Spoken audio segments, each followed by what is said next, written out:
But the very worst effect of multiculturalism is what it's done to the idea of truth and lies. It has simply exiled truth and replaced it by lies, by reversing the notion of who is a victim and who is a victimizer.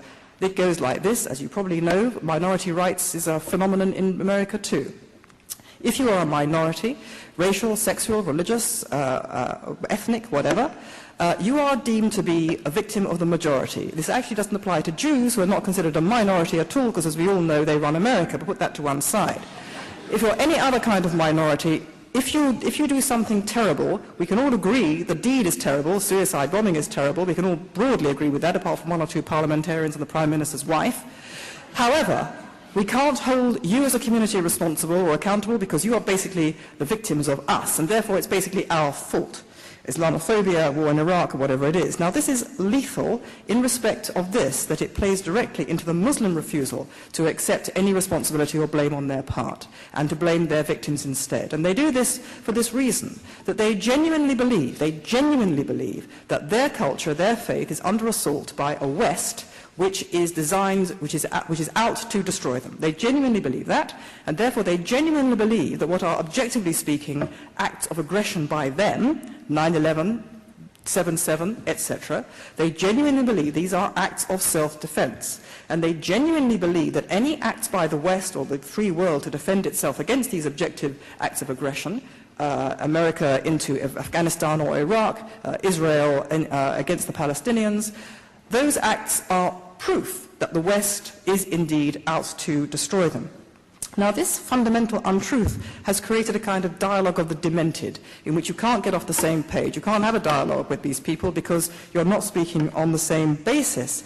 The problem in Britain is that we don't say this. We don't say, come on, guys, this is completely crazy. We're not having this discussion. We're not going to have your doublethink. We say, yes, we agree, because we've got the same doublethink, this inversion of victim and victimizer. So we deepen the untruth. We act as a kind of echo chamber for the paranoia and the hatred.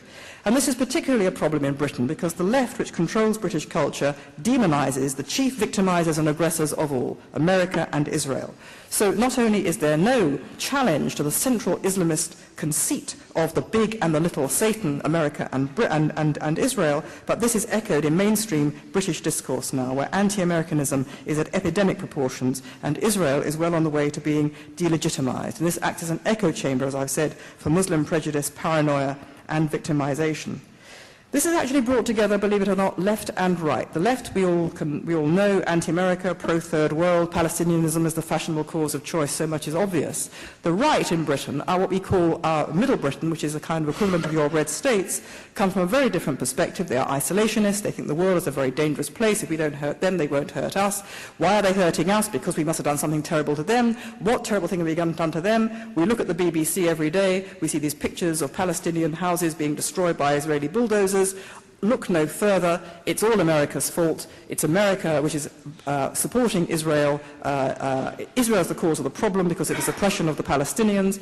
America is supporting Israel. That's why America got bombed on 9/11. We are now supporting America. That's why we're a threat. That is the argument by Middle Britain, right-wing Britain, and they meet the left like that. There is not a cigarette paper to choose between the discourse of the right and the left on the issues of Iraq, Israel, and America. Britain thinks that Israel is the cause of the problem. That's why we have in Britain now 30s-style appeasement, the demonization and delegitimization of Israel, and resurgent anti-Jewish hatred.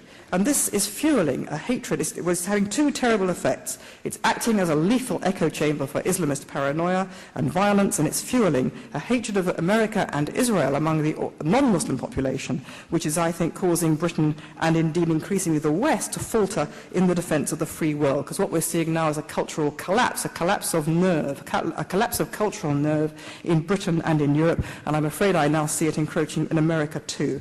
The biggest danger of the West is not Islamism, it's not the Islamic jihad. That is the obvious threat. But the biggest danger to us is the climate of defeatism, appeasement, and cultural collapse, which means that we're not able to fight this thing properly. And the root of that problem is this cultural relativism, which is effectively deconstructed truth. So in Britain, we have a complete flight from reason and rationality on these issues of Israel, America, and Iraq. The crucial point to finish is that this whole thing we conceive as a war on terror or a war against terror. Of course that is correct. We've got to discover and stop the terrorist plots, no question about that.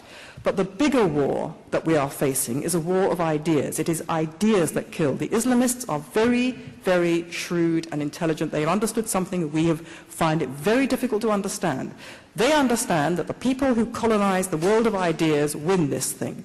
They understand that it's the ideas that are recruiting people to the jihad. These ideas which are based on lies and paranoia of the kind that I've been telling you about today. And these ideas have to be fought publicly. We have to repudiate it. When we find this doublethink, as we find in Britain all the time, we're being told, if you tell us the lie again, that Islam is a religion of violence, we will kill you. And faced with this doublethink, we don't say, this is insane, and this is wrong, and we're not having this, and you are going to conform to our way of thinking, which is basically based on reason, facts, and truth. We are silent. We have left the battleground open. We're not being defeated. We're not even fighting, because we're not even identifying the ground on which we need to fight. We have to fight these ideas on the battleground of ideas. We have to end this paralysis of doublethink of Islamism. And above all, we have to sort out in our minds the most difficult thing of all. We tell ourselves Islam is a religion. It is. Islam is one of the three great religions of the world: Christianity, Judaism, Islam. Therefore, we say to ourselves, we can't criticize or take on Islam just as we can't criticize or take on Christianity or Judaism, because the state, the public sphere, must keep away from that, otherwise it's oppressive. But we've forgotten one thing, that the deal is that the state does keep away from that. Tolerance in a democracy, a liberal Western democracy, is we have freedom of religion, Jews, Christians, Muslims, freedom of religion in the private sphere. The state, the public sphere keeps away. Fine. The quid pro quo is that the religion makes no demands on the public sphere to correspond to its values. Judaism makes no such demands.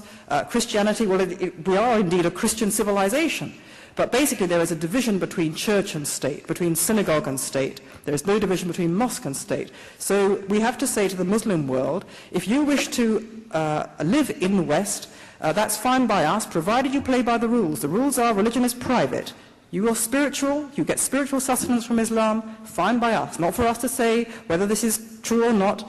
That's fine by us. But as soon as you make demands on us, as soon as you say we want Sharia law, as soon as you say we want you to change your foreign policy, as soon as you say, whatever you say, the wearing of the veil, I'm afraid I think the wearing of the veil is a political act in the public sphere. This is why it's banned in countries which fear this, Turkey, Tunisia, and there are moves now in the Netherlands to do the same. We say to them, this is not the deal. This is not the deal. If you want to live with us, you live by our rules. The trouble is we've not asserted that. We should assert that, and then we should see what happens. Thank you.